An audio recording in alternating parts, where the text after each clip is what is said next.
आदरणीय कृषक दाजुभाइ तथा दिदीबहिनीहरूमा नमस्कार।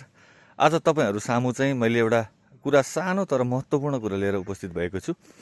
हाम्रो चाहिँ पहाडी भूभाग, जस्तै मेरो चाहिँ पहाडमा छ, यो पहाडी भूभागहरूमा चाहिँ हामीले टनेल अथवा ग्रिन हाउस बनाउँदाखेरि हाम्रो जमिन चाहिँ अलि मिलेको खालका हुँदैनन्। जस्तै बनाउँदै गयो छेउ कुनामा चाहिँ जग्गा बाँकी रहने, त्यहाँ चाहिँ बनाउन त्यो टनेलहरू ग्रिन हाउस बनाएर बाँकी रहेको जमिन हुन्छ। त्यसमा चाहिँ अब हामीले के कसरी खेती गर्ने भन्ने कुरा एकदम हामीलाई गाह्रो अथवा अप्ठ्यारो चाहिँ देखिरहेको छु।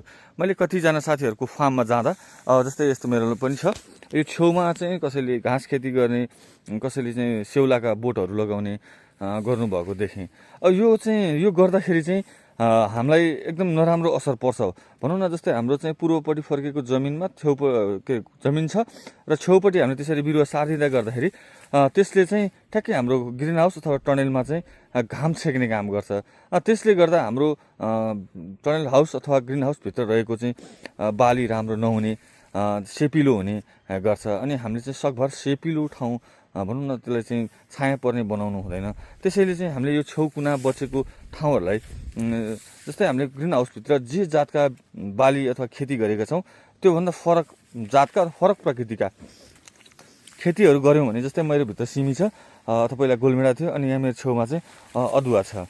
अब यो अदुवाको बोट एकदम होचो भनौँ छोटो हुन्छ, अनि यसले गर्दाखेरि चाहिँ तपाईँको त्यसको र यसको जातीय गुण नमिल्ने र यसमा लाग्ने किरा र त्यसमा लाग्ने किरा फरक हुने भएको हिसाबले यताको किरा अथवा यताको रोग उता ट्रान्सफर नहुने र उताको किरा रोग यतापट्टि ट्रान्सफर नहुने हुन्छ। र भित्र तपाईँको चाहिँ टनेलभित्र चाहिँ सेप नलाग्ने हुन्छ। त्यसैले चाहिँ यदि तपाईँहरूले यसरी पहाडी क्षेत्रमा टनेल अथवा ग्रिन हाउस बनाउँदाखेरि चाहिँ जमिन बचेको अथवा छेउ कुनामा चाहिँ छोटो जातका बाली र फरक जातका भित्र लगाउने जात र बाहिर लगाउने जात फरक जातका बालीहरू लगाउँदा हामी किसानहरूलाई एकदम राम्रो हुन्छ।